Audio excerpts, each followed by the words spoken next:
पहले थोड़े से छोटे टॉपिक कवर कर लीजिए, फिर कुछ बड़े टॉपिक पे बात करेंगे जो यूपी के किसी भी एग्जाम के लिए बहुत महत्वपूर्ण रहेंगे।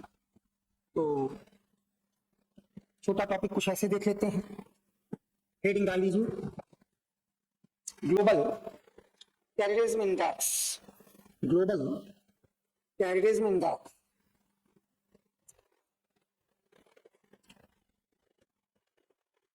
एक संस्था है आईईपी, वो इसको जारी करती है हर साल। तमाम देशों के नाम, क्या स्थिति है वहां टेररिज्म की, उसको देती है। हमारे पड़ोसियों में पाकिस्तान की पहली रैंक है और दुनिया में भी उसकी पहली रैंक है। भारत को 13वें रैंक पर रखा गया है। तो कुछ लाइन लिख लीजिए जरा। ग्लोबल टेररिज्म इंडेक्स, इसे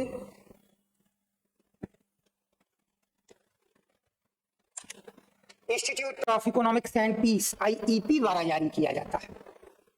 it is released by Institute of Economics and Peace IEP द्वारा जारी किया जाता है, जारी किया जाता है। 2026 के लिए कुल 163 देशों, कुल 163 देशों के लिए इसे जारी किया गया। इट वॉज रिलीज्ड फॉर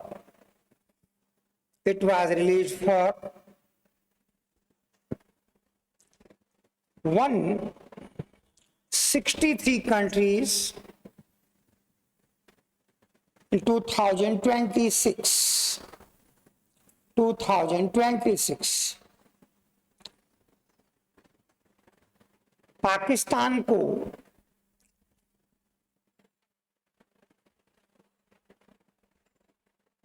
आतंकवाद से सर्वाधिक प्रभावित देश बताया गया। पाकिस्तान को आतंकवाद से सर्वाधिक प्रभावित देश बताया गया। Pakistan is maximum affected by terrorism, सर्वाधिक प्रभावित देश बताया गया।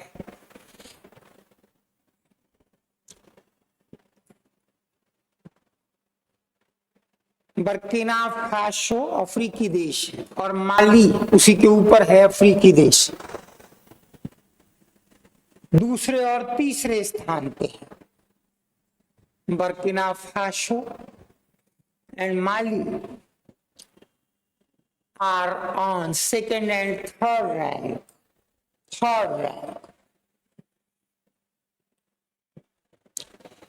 भारत को 13वां स्थान दिया गया है। India is on 13th rank. विश्व में आतंकवाद से सर्वाधिक प्रभावित क्षेत्र सहेल को बताया गया है।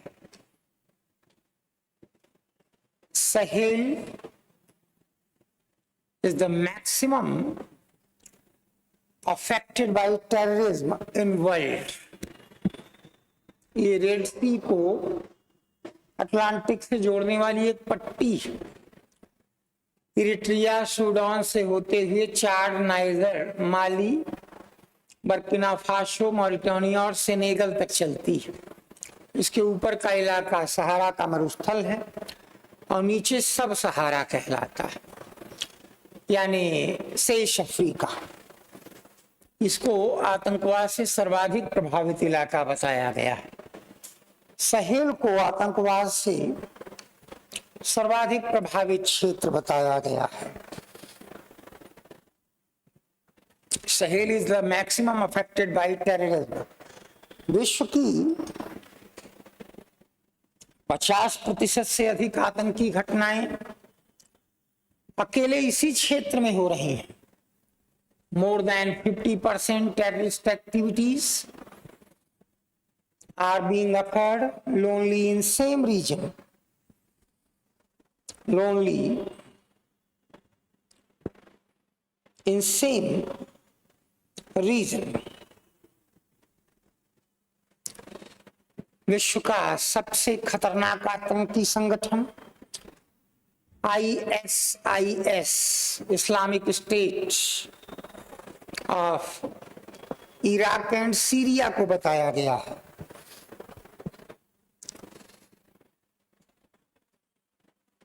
The fatal most terrorist organization of world, fatal most terrorist organization of world is ISIS.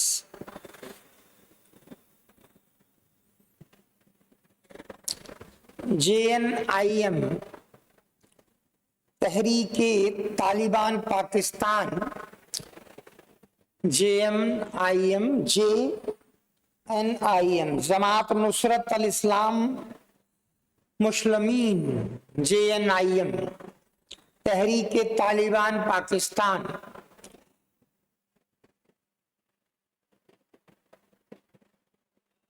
दूसरे और तीसरे स्थान पे है, और on second and third rank respectively.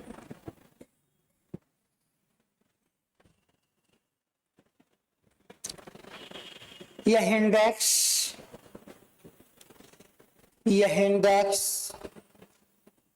4 मानकों के आधार पर तैयार किया जाता है।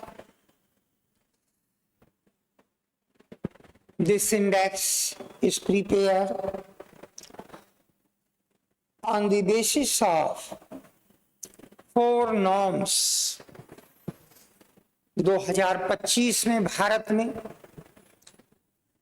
आतंकी गतिविधियों में 25% कमी दर्ज की गई।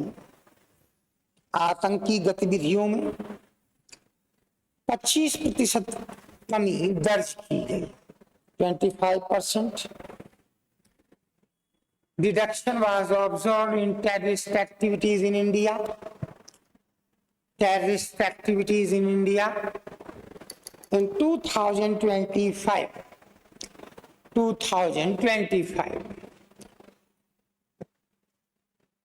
पाकिस्तान और अफगानिस्तान आजकल एक दूसरे से लड़ रहे हैं।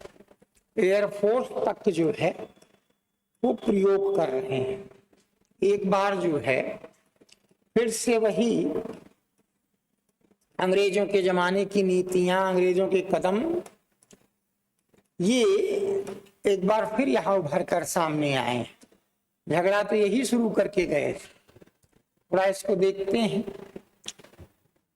पाकिस्तान के कुछ क्षेत्र ऐसे हैं जैसे खैबर पख्तूनख्वा स्टेट, ये अफगानिस्तान से सटे हुए हैं। अफगानिस्तान 60 से ज्यादा कबीलों का समूह है, उसी में एक पश्तून है। पश्तून को दुनिया के सबसे बड़े आदिवासी समूहों में एक माना जाता है। यहां अंग्रेजों ने डूरंड लाइन बना दी थी। ये इलाका उन्होंने अपने पास रखा था, भारत उन्हीं के कब्जे में था, और इसको अफगानिस्तान घोषित कर दिया। अफगानिस्तान वालों का कहना है कि आपने जबरदस्ती हमारे जो ये क्षेत्र हैं ये अपने कब्जे में ले रखे हैं। वो चाहते हैं कि यहाँ के जितने भी पठान बहुल क्षेत्र हैं उनको अफगानिस्तान को दे दिया जाए। ये ताकत के दम पर आपने छीना है। इस बात को लेकर दोनों में बीच बीच में कभी न कभी मनमुटाव हुआ करता था, लेकिन जब से अफगानिस्तान में तालिबान की सरकार आई है तब से मनमुटाव बढ़ गया। इस समय पाकिस्तान और अफगानिस्तान के संबंध एकदम अच्छे नहीं। अफगानिस्तान के रिश्ते भारत से ज्यादा सही है पाकिस्तान की तुलना में। और ये जो लड़ाई शुरू हुई उसमें एयरफोर्स तक का प्रयोग कर लिया गया। पाकिस्तान ने एक ऑपरेशन चलाया है, ऑपरेशन गजब। तो कुछ लाइन लिख लेते हैं इस पर, हेडिंग डाल लीजिए सीधे, ऑपरेशन गजब लिल हक। ऑपरेशन गजब लिल हक।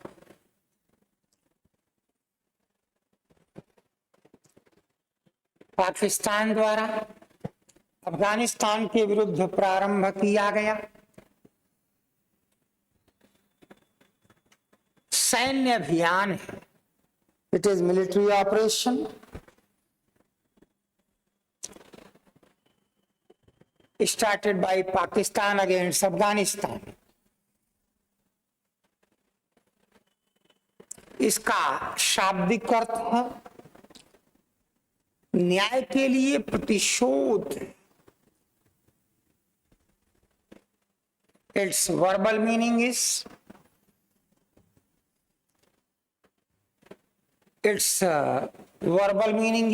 revenge for justice. Revenge for justice.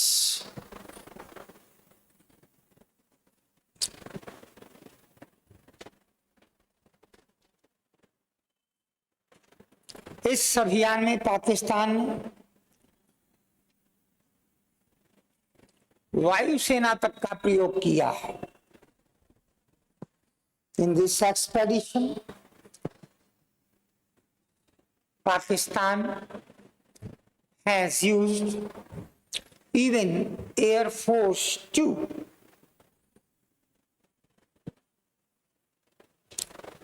वायुसेना तक का प्रयोग किया है, इवन एयरफोर्स की।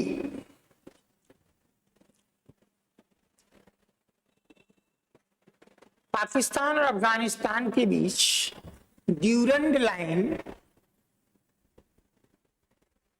सीमा रेखा का काम करती है। Durand line is boundary line between Pakistan and Afghanistan. Bracket में लिख लीजिए 1894। 1894 सीमा रेखा का कार्य करती है। अफगानिस्तान इसे स्वीकार नहीं करता। It is not accepted by Afghanistan. Pakistan का पख्तून खैबर ख्वा प्रांत, पख्तून खैबर ख्वा प्रांत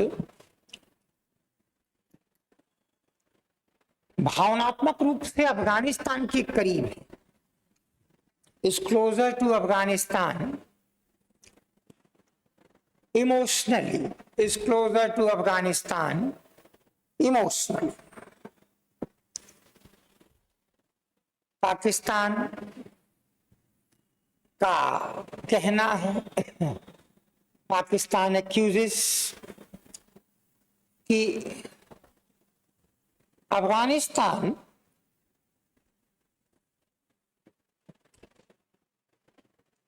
तहरीके तालिबान पाकिस्तान जैसे आतंकियों को शह दे रहा है। पाकिस्तान एक्यूजेज है Afghanistan favours Tehreek-e Taliban Pakistan TTP like terrorist organization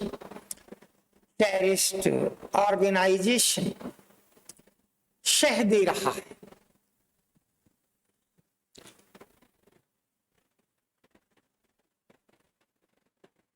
Afghanistan की तालिबान सरकार, Taliban government of Afghanistan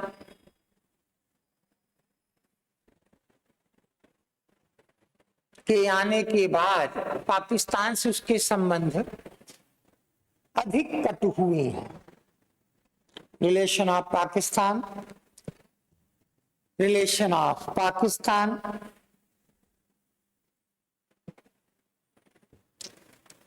has been distorted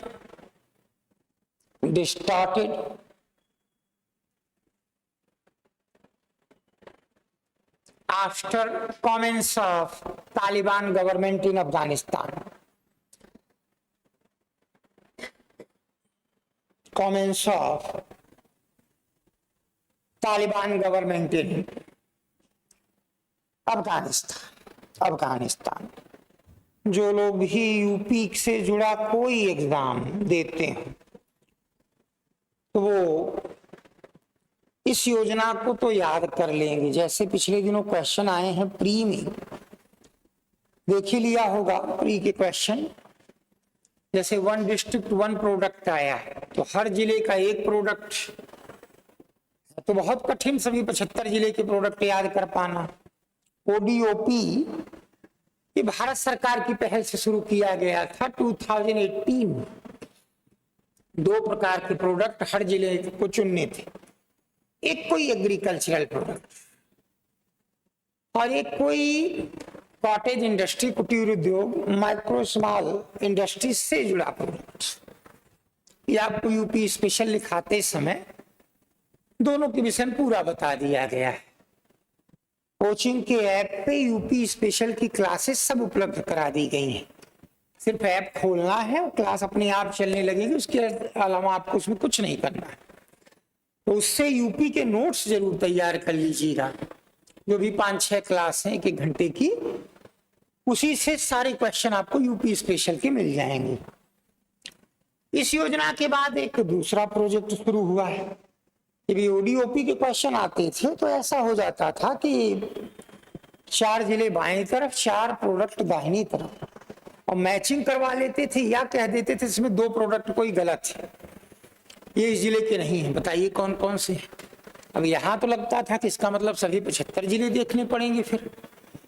लेकिन अगर आप रफली एक बार देखते हैं, फिर 3-4-5 बार उसको गहराई से देखते हैं, थोड़ा दिमाग में सोचते हैं, खास 10-20 जिलों को याद करते हैं, तो आपके ये क्वेश्चन फिर गलत नहीं होते। अब एक नई योजना शुरू की गई है, उसको बोलते हैं 1 डिस्ट्रिक्ट 1 कुजिन, एक जिला एक व्यंजन। 200 से ज्यादा व्यंजन 75 जिलों के लिए पिक आउट किए गए, 200 से ज्यादा। वो पहले से ही मशहूर है। तो सरकार इसमें फिर क्या कर रही है, सरकार इसमें मार्केटिंग के लिए लोन दिलाएगी, जिससे कि ब्रांडिंग हो सके, पैकेजिंग हो सके, जीआई टैग दिया जा सके। किसी खास जिले से जुड़ी, किसी खास स्थान से जुड़ी किसी चीज को जो सर्टिफिकेशन मिलता है वो जीआई टैग कहलाता है। जैसे मथुरा का पेड़ा, तो वो मथुरा का ही पेड़ा है, मथुरा से पहचान है। मलवा का पेड़ा उससे डिफर है और मलबा से पहचान है। या कानपुर में जैसे, अब ये तो विश्व स्तर पे फेमस हो गया, ठग्गू के लड्डू, ये कानपुर की पहचान है। इस तरीके से 200 से ज्यादा, कुछ जिलों में 5-5 प्रोडक्ट तक चुन लिए गए हैं। इसकी लिस्ट परसों जारी कर दी गई है। आप इसको इन्वेस्ट यूपी में ढूंढ सकते हैं। इन्वेस्ट यूपी एक साइट होती है, कुछ भी आपको आंकड़े वगैरह पता करने हो, आर्थिक आंकड़े, तो आप उसका प्रयोग कर सकते हैं। तो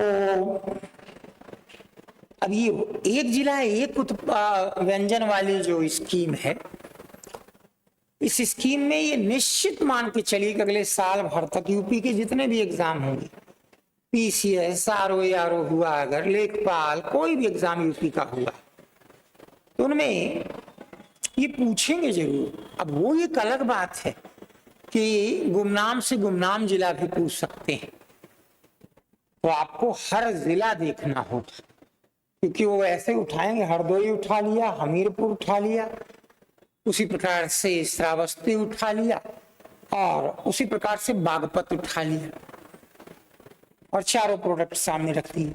अच्छा, मैचिंग कराने की बात आएगी तो एक बार आदमी फिर भी करा लेता है।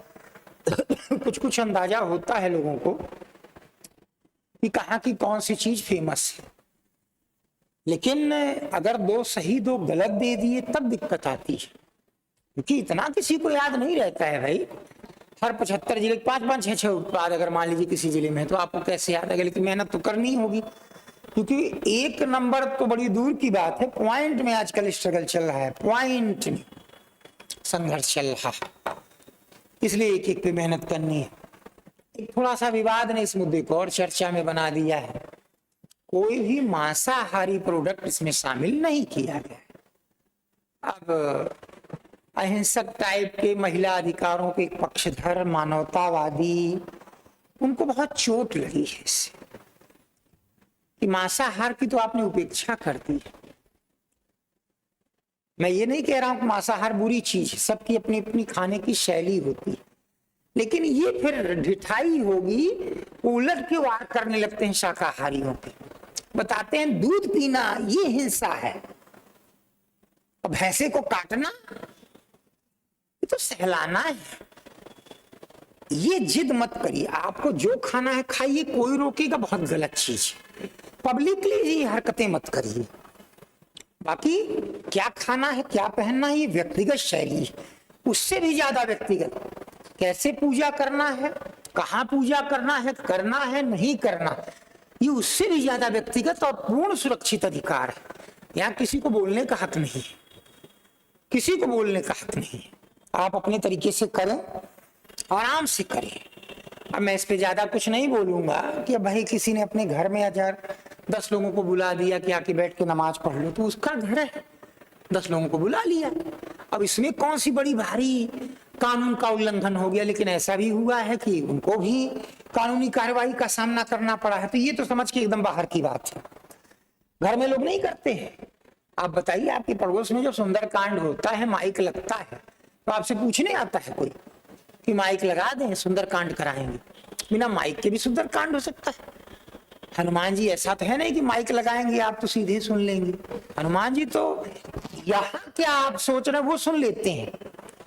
और इस मामले में तो भाई हमारे बड़े प्यारे देवता हैं, वो गदा चलाने में ये नहीं देखते ये मेल है ये फीमेल है, 2-4 गदा वो दुष्ट फीमेल को भी मार ही देते हैं। तो थोड़ा इसको ठीक से तैयार कर लीजिएगा। क्या खाना है आपका अधिकार है, क्या पहनना है आपका अधिकार है। ये दुष्ट ढीठ टाइप के लोग इनमें इंटरफियरेंस करते हैं। कैसे पूजा करना है आपका अधिकार, लेकिन इसमें बहस मत चलाइए। अब यहाँ इसको नहीं रखा गया है शाकाहारी को, तो एक बहस शुरू हो गई है। लखनऊ का कबाब बिरयानी ये छूट गई, कोई बात नहीं, ये चला चलने दो। मतलब झगड़ा अनावश्यक रूप से क्रिएट कर दो, अरे चलने तो साइलेंटली निकल जाने दो। तो होता है ना, सजाब आदमी परिवार के साथ जा रहा होता है तो उसमें रास्ते में ज्यादा समय वेस्ट नहीं करता है, चुपचाप घर पहुंच के पहले परिवार को सुरक्षित छोड़ देता है। तो वैसे ही जो चल रहा है सब ठीक ठाक तरीके से निकल जाने दो। विवाद करोगे तुम, उसके बाद दूसरी पार्टी भी कोई ऐसा नहीं है कि वो तो मुद्दे ही इसलिए रखती है कि तुम विरोध तो करो। उसके पास तो भांडों के पूरे पूरे ट्रूप हैं, मीडिया कहते हैं उसको। वो दिन रात इतना चिल्ला देंगे कि तुम सिर्फ इतने के आधार पर देशद्रोही सिद्ध कर दिए जाओगे। इसने बिरयानी को शामिल करने की मांग की, भेज दो पाकिस्तान। अब देश के 70% लोग मांस खाते हैं, 70%। मुसलमान तो 15% ही, बाकी कौन है फिर 55%। वन थिंग, रही बात ये कि वेस्ट बंगाल में मछली जो है वो अचार की तरह ट्रीट की जाती है, सब खाते हैं। भद्रलोक वाले मछली ना हो तो खाना नहीं खाते हैं, ये भद्रलोक वाले। अब वो तो सब ब्राह्मण है। तो भैया खाना पीना इन मुद्दों पे मत उलझो। अरे यार उलझना तो किसी मुद्दे पे नहीं, अपना विकास देखो। लेकिन चूंकि अब हमें कुछ करना धरना है नहीं, विश्वगुरु ऑलरेडी हम बन चुके हैं, तो अब बचा हुआ समय विवाद में लगाना चाहिए। जैसे नहीं राग दरबारी में शिवलाल शुक्ल कहते हैं, एक पात्र है उनका रंगनाथ, तो बैठा है अचानक उसका मन लड़ने का होने लगा।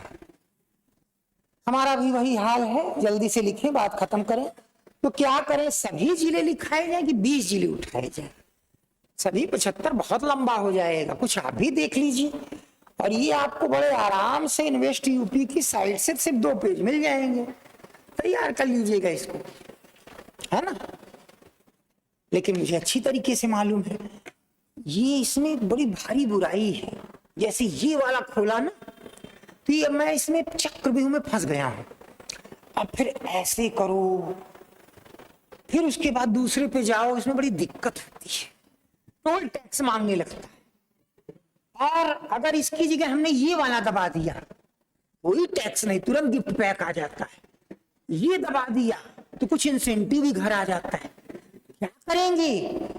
तो व्यक्ति जो है इसी में ज्ञान वाली गलियां नहीं खोज रहा है, बर्बाद करने वाली गली में दिन भर उलझा। 7-7 घंटे 7.5 घंटे एवरेज लोग मोबाइल देखते हैं। मामूली सी चीज पूछ लो, कल की 2 घटनाएं देश में बताओ क्या हुआ। सुप्रीम कोर्ट ने किसी महत्वपूर्ण मुद्दे पर कल कुछ बोल दिया था, क्या बोला था वो नहीं बता पाएगा, और दिन भर मोबाइल लेके बैठा पड़ा है और सब कुछ इसी मोबाइल से निकल रहा है। अभी तक मैंने आपको जितना भी लिखाया है इसी मोबाइल से ही लिखाया है। तो मेरे ख्याल से सेलिएंट फीचर्स लिख लेते हैं, देखते हैं कितने जिले लिखे जा सकते हैं। चलिए,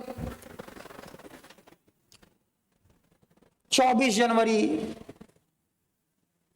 2026 को वन डिस्ट्रिक्ट वन कुजिन व्यंजन योजना प्रारंभ की गई। One district one cuisine CUISIN scheme is launched on January 24th, 2026। इसका उद्देश्य विभिन्न जिलों की पहचान बन चुके व्यंजनों को राष्ट्रीय और अंतर्राष्ट्रीय पहचान दिलाना है।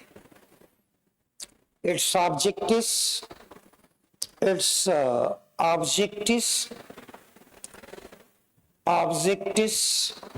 to give national and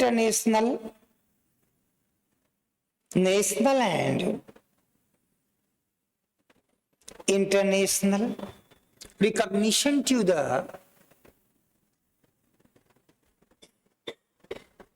cuisine of various districts,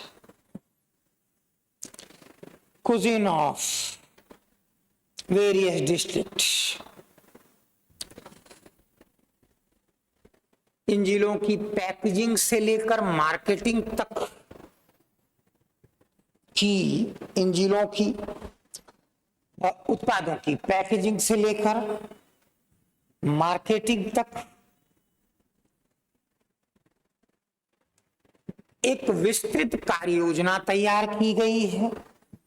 एक विस्तृत कार्य योजना तैयार की गई है। An exclusive scheme is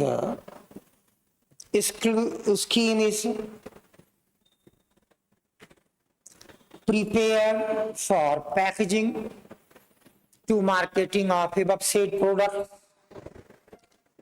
फिलहाल 75 जिलों के 208 उत्पादों को चुना गया है।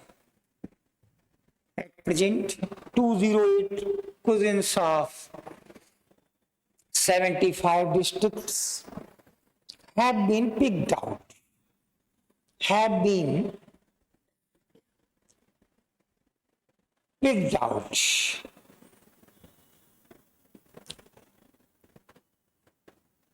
इसके लिए 20 लाख तक का ऋण उपलब्ध कराया जा सकता है। लोन अप टू 20 लाख रुपए, 20 लाख रुपए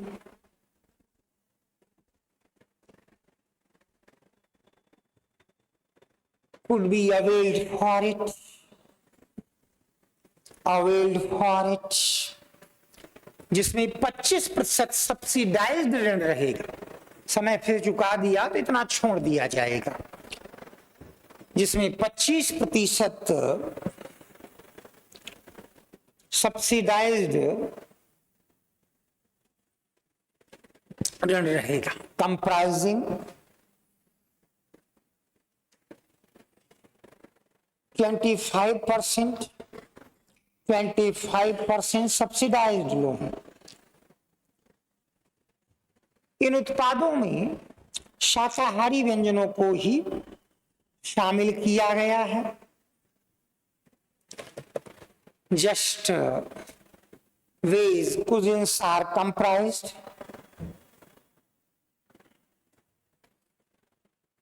among above said products, among above said products,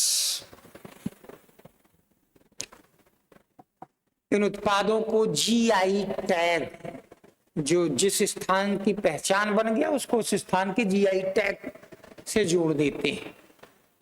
इन उत्पादों को जीआई टैग से जोड़ा जाएगा। above said cuisines would be concerned to GI tag, GI tag से जोड़ा जाएगा।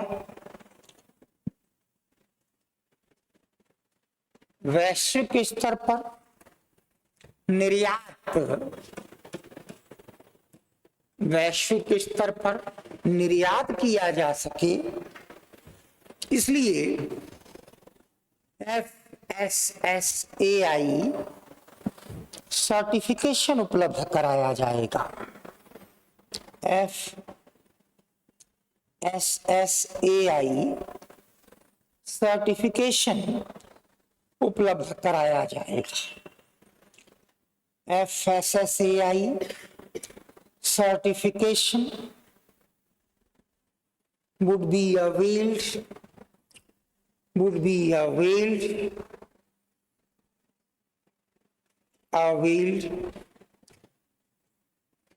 to pave the stone for export worldwide। ये बड़ी इंपॉर्टेंट संस्था है, मीन्स की क्लास में इस पर चर्चा होती है, बताया भी गया है। आप कुछ भी खाने की चीज खरीदते हैं तो उसकी पैकेजिंग पे ये लिखा रहता है कि FSSAI द्वारा प्रमाणित। 2006 में इसको स्थापित किया गया था। ये मान लिया जाता है कि अगर इसने सर्टिफाइड कर दिया है तो फिर उस चीज को कम से कम उसकी क्वालिटी पे कोई संदेह नहीं हो सकता, यानी जैसे कहा गया है बिल्कुल वैसे ही फिर उसको बनाया गया है। तो अभी जब ये टॉपिक हो जाए तो इसके विषय में आपको 4 लाइन लिखा दूंगा, पहले ये प्रोडक्ट पे जरा ध्यान दे दीजिए। ओडीओसी के तहत चुने गए कुछ प्रमुख प्रोडक्ट हैं। few renowned products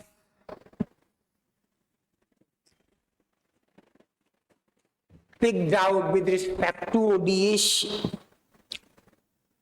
कानपुर नगर, ऑफिशियली हमारे जिले का नाम कानपुर नगर है, हम लोग कानपुर बोल देते हैं लेकिन ऑफिशियली नाम कानपुर नगर है, और वो उसमें कानपुर देहात ऑफिशियली दूसरा जिला है। लिख लीजिए, समोसा, लड्डू, मलाई मक्खन, मलाई मक्खन, मलाई मक्खन को ब्रैकेट में इन्वेस्ट यूपी ने मलइयो भी लिखा है, मलइयो।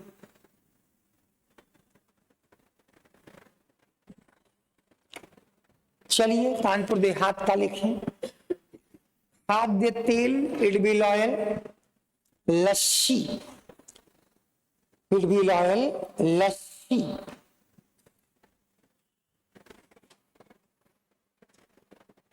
प्रमुख पहले लिखते हैं। लखनऊ, रेवड़ी, आम उत्पाद, मैंगो प्रोडक्ट्स, चाट, मलाई मक्खन,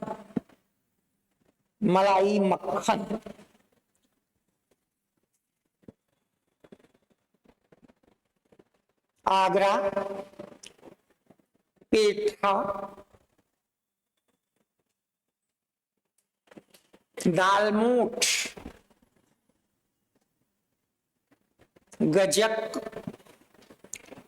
पराठा,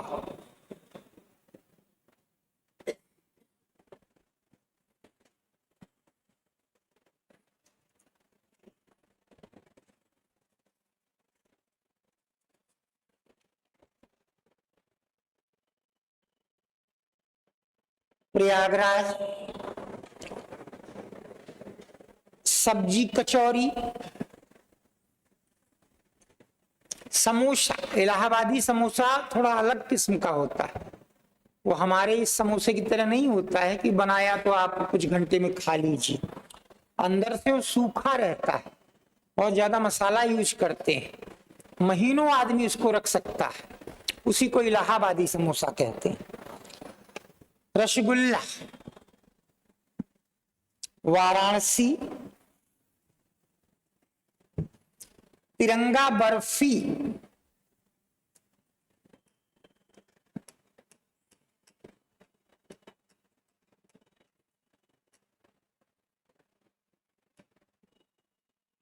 ये तिरंगा बर्फी,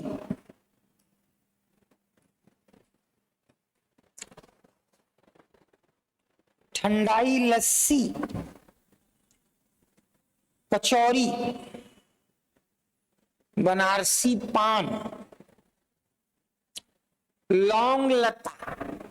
मीठे समोसे को वहां लौंग लता कहते हैं। समोसा होगा लेकिन सिरे में डूबा हुआ। मलइयो, मलइयो,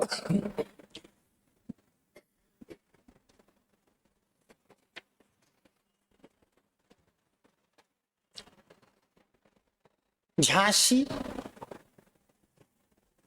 दाल बाफला, दाल बाफला, बालूशाही,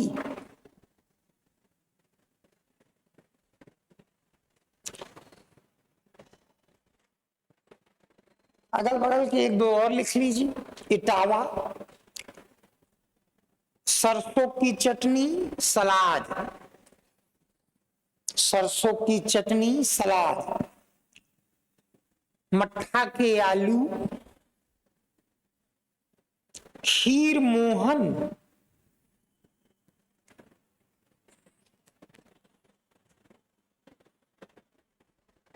उन्नाव, काला जामुन, समोसा, कचौड़ी, त्रिलोकपरी, त्रिलोकपरी, मेरठ, रेवड़ी, गजक, नान खटाई, गाजियाबाद,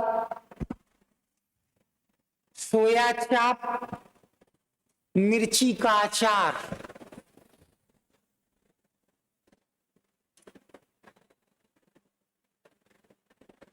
गौतम बुद्ध नगर, नोएडा, जिसको ग्रेटर नोएडा बोलते हैं। केक, बेकरी उत्पाद, बेकरी प्रोडक्ट्स, हापुड़, पापड़, मथुरा, पेड़ा, छप्पन भोग, माखन मिश्री, कौमा लगाते जा रहे हैं ना अगर कई प्रोडक्ट हैं तो। माखन मिश्री, रबड़ी, अलीगढ़, डेयरी उत्पाद, डेयरी प्रोडक्ट्स, कचौड़ी, इमरती, इगलास के चमचम, वहां एक कस्बा है इगलास, इगलास के चमचम,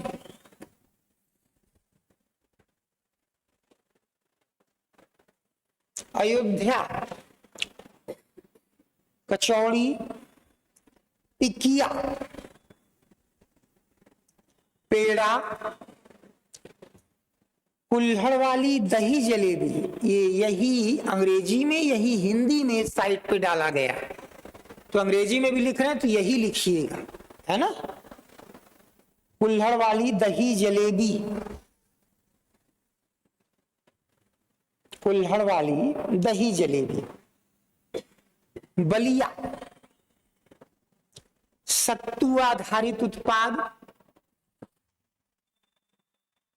सत्तू आधारित उत्पाद प्रोडक्ट, बाटी चोखा,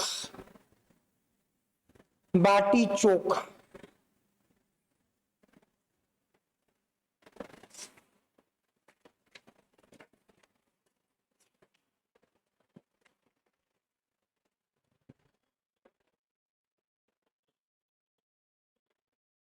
जालौन, रसगुल्ले, गुजिया। यहीं अपने यहां से थोड़ी दूरी पर जब आप उरई में आते हैं तो ट्रेन रुकती है तो रुक जाया करिएगा, स्टेशन पे चले जाइए, 5-10 मिनट के लिए रोक देते हैं जानबूझ के। फिर वहीं वो गुलाब जामुन जिसको बोलते हैं ना, उन्होंने रसगुल्ला दे दिया, और हम लोग इतना अंतर करते भी नहीं है, जाना मुंह में ही है दोनों तो रसगुल्ले। अब ये तो आपसे कोई झगड़ा करेगा ना, मुझे तो आज तक नहीं पता चल पाया। अपने भांजे से मैं पूछता हूँ, जो कहीं शादी वादी में जाता हूँ, ये कौन सी रोटी, ये कौन सी है और ये कौन सी है, तो बताया करता ये मिस्सी है, ये पता नहीं क्या है, ये पता नहीं क्या है, जाना दोनों ही मुंह में है। तो उनका आई कार्ड क्यों चेक करें कि आई कार्ड दिखाओ, पासपोर्ट दिखाओ, ये लागू नहीं होगा, तुम्हारा नाम कट। तो हम लोग तो बहुत बाद में समझ पाए, अच्छा रसगुल्ला और गुलाब जामुन अलग होते हैं। रसगुल्ला बंगाल वाले सफेद वाले को कहते हैं, और गुलाब जामुन जिसको हम लोग जानते हैं भाई, यहाँ वर्ल्ड फेमस गुलाब जामुन आपको मिलेगा। अब आप वहां जाके खाइएगा, ठीक है, और न समझ में आए तो लेके आइएगा, मैं खा के दिखाऊंगा तो समझ में आएगा। बाकी फेमस बहुत है, इसमें कोई दो राय नहीं। जब एग्जाम वगैरह देने जाएं तो घूमिए अदल बगल कम से कम 10 घंटे, तुरंत मत भाग के आइए, घर वालों को बता दीजिए, घर वाले साथ हैं तो इससे अच्छी बात क्या है, इसी बहाने पर्यटन हो जाता है। काफी लिखवा दिए भाई, अगर इतने पे नहीं आया तो फिर एक आधा लिख लीजिए। वो गुमनाम टाइप के चार्ट देते हैं, यही दिक्कत आती है। ओडीओपी में ऐसे ही आ रहे हैं लगातार। बांदा, सोहन हलवा, बालूशाही,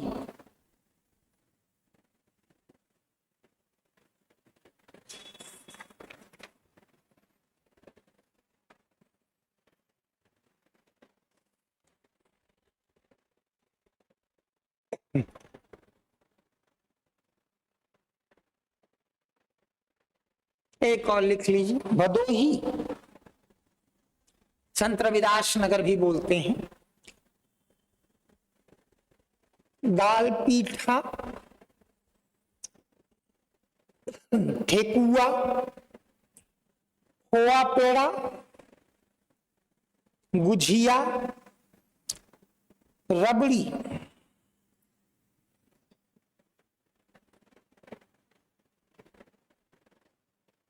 प्रतापगढ़,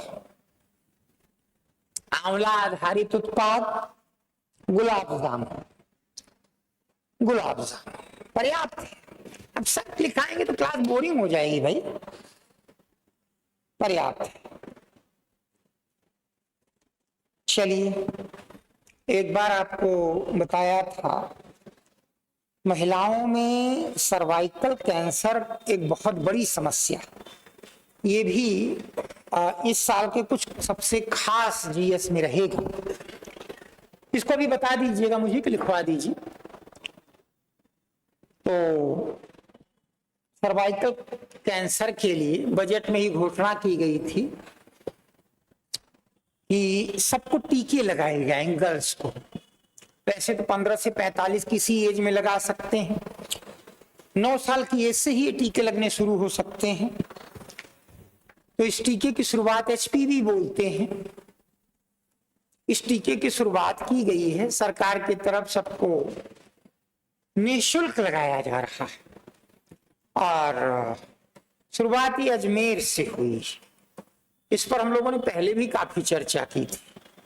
अब ये नई चीज जुड़ी है तो इसको जरूर लिख लीजिएगा, बहुत इंपॉर्टेंट चीज रहेगी। लिख लीजिए जरा,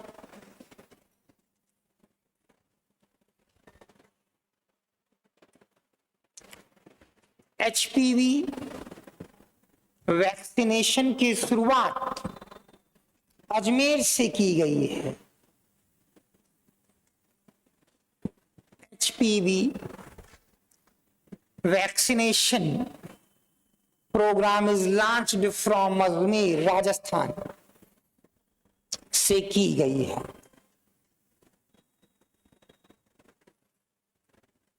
फिलहाल 14 वर्ष की आयु पूरी कर चुकी लड़कियों पर ही फोकस किया जाएगा। ये बड़ा सेंसिटिव पॉइंट रखा। जिन्होंने 14 साल की तो उम्र पूरी कर ली लेकिन 15 की नहीं हुई, तो 14 साल 364 दिन तक की जिनकी एज होगी, अभी फिलहाल हमने ये एज ग्रुप टारगेट किया है।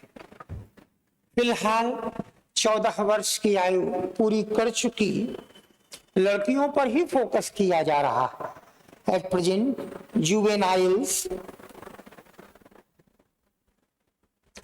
who have completed 14 years are being focused bracket में, परंतु 15 वर्ष की आयु पूरी नहीं होनी चाहिए, परंतु 15 वर्ष की आयु पूरी नहीं होनी चाहिए, बट 15 year एज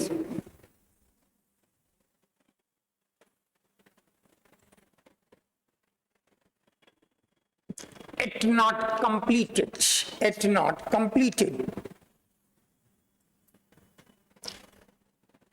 एक बार फुल फॉर्म लिख लीजिए। Human papilloma virus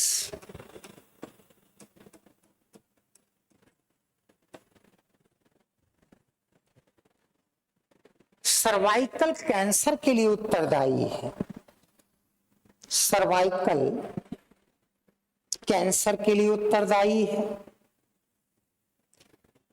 is accountable for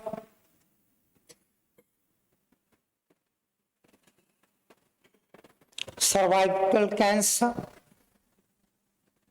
यह कैंसर का दूसरा सबसे चर्चित रूप है। यह कैंसर का दूसरा सबसे चर्चित रूप है। It is second fatal most version of cancer. सबसे चर्चित रूप है।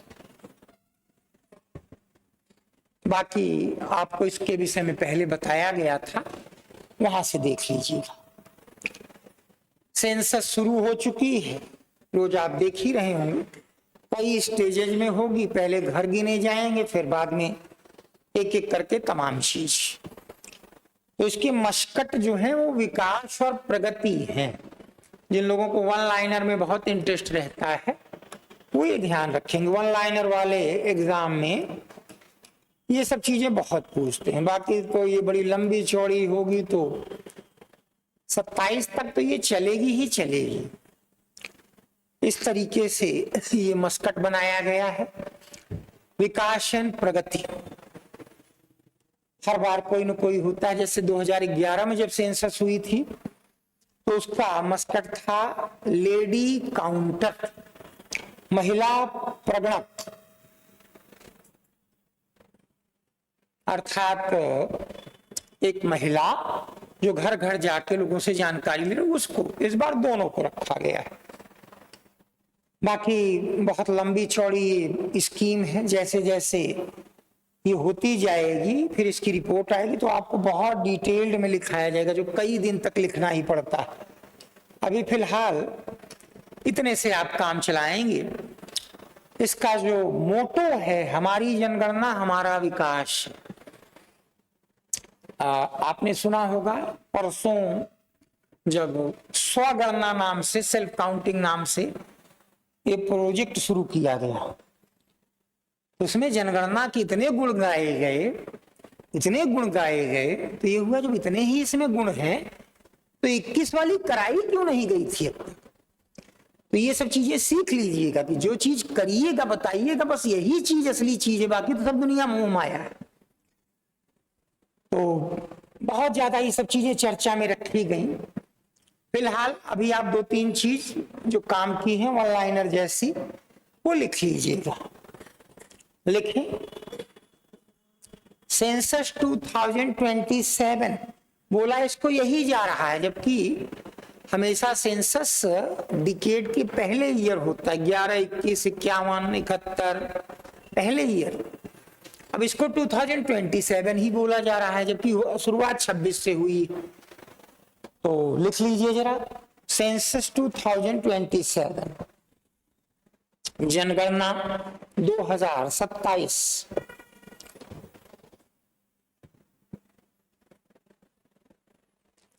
का मस्कट प्रगति और विकास, प्रगति और विकास, प्रगति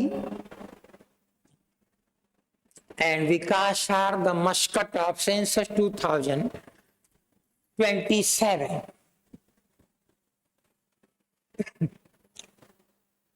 इसका मोटो है, ध्येय वाक्य, इट्स मोटो इज हमारी जनगणना हमारा विकास, अंग्रेजी में भी यही लिखेंगे। इसका मोटो है, इट्स मोटो इज हमारी जनगणना हमारा विकास, हमारा विकास।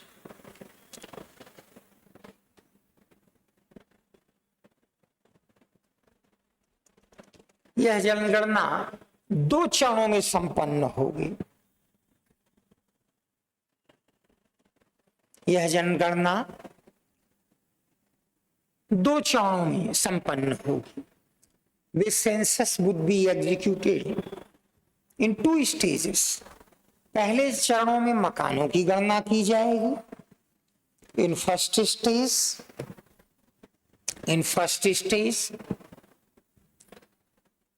houses would be enumerated।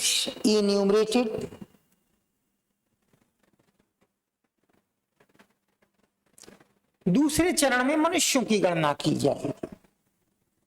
In second stage human being would be enumerated।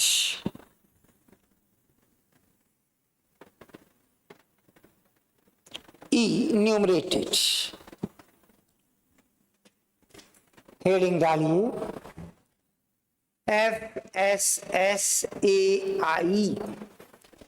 भोजन बनाने, भोजन से जुड़ी कोई भी फूड प्रोडक्ट है, उसकी क्वालिटी तभी प्रूव होगी जब इसका सर्टिफिकेशन मिल जाता है। 2006 से अस्तित्व में है। फुल फॉर्म लिखें, the food security,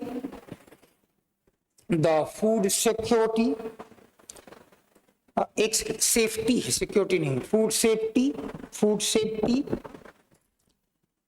and standards authority of India.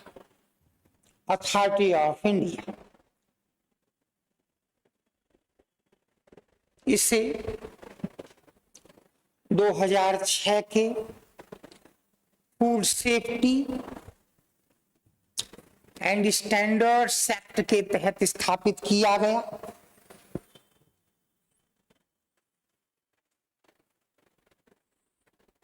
It was founded according to Food Safety and Standards Act 2006। यह एक अम्ब्रेला एक्ट है। खाने से जुड़े जितने पुराने एक्ट थे सबको इसमें मिला दिया गया। पहले किसी पे एक मार्क लगता था, कभी किसी पे कुछ, तो इसके अंतर्गत सब आ गए। यह एक अम्ब्रेला एक्ट है। It is an umbrella act जिसमें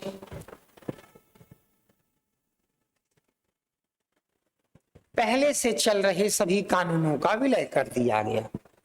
इन which all prevailing acts have been merged,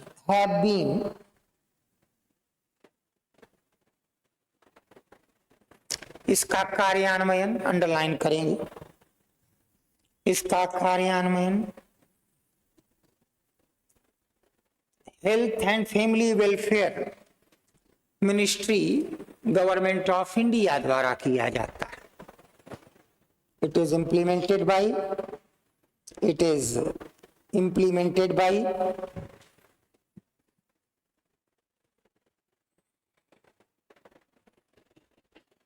health and family welfare ministry of government of India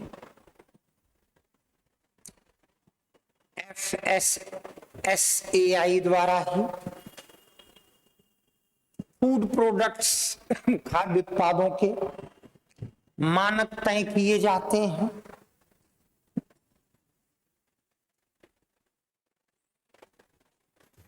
Norms of food products are determined by norms of food products are determined by FSSAI तय किए जाते हैं।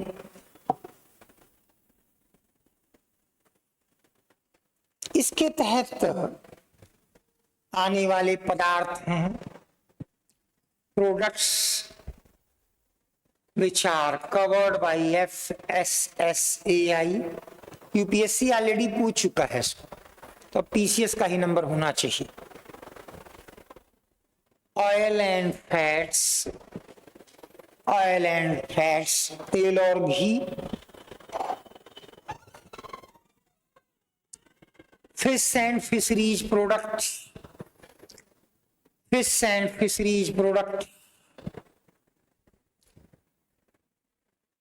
Meet and meat product, पामा करके poultry, sweets, पामा करेंगे तो line बदलेंगे नहीं, स्वीट्स, कन्फेक्शनरी, हनी,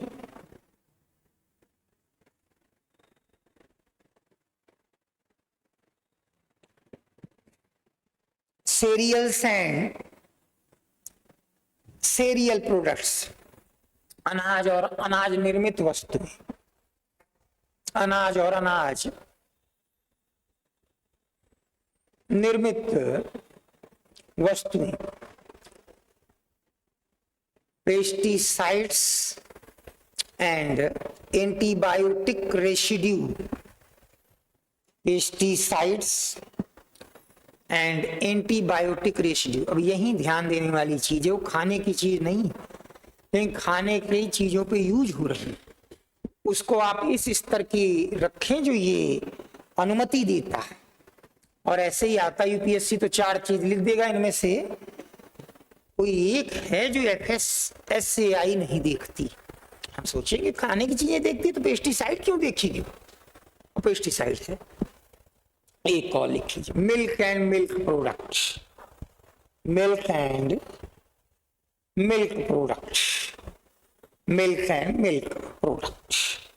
बस तैयार करिए।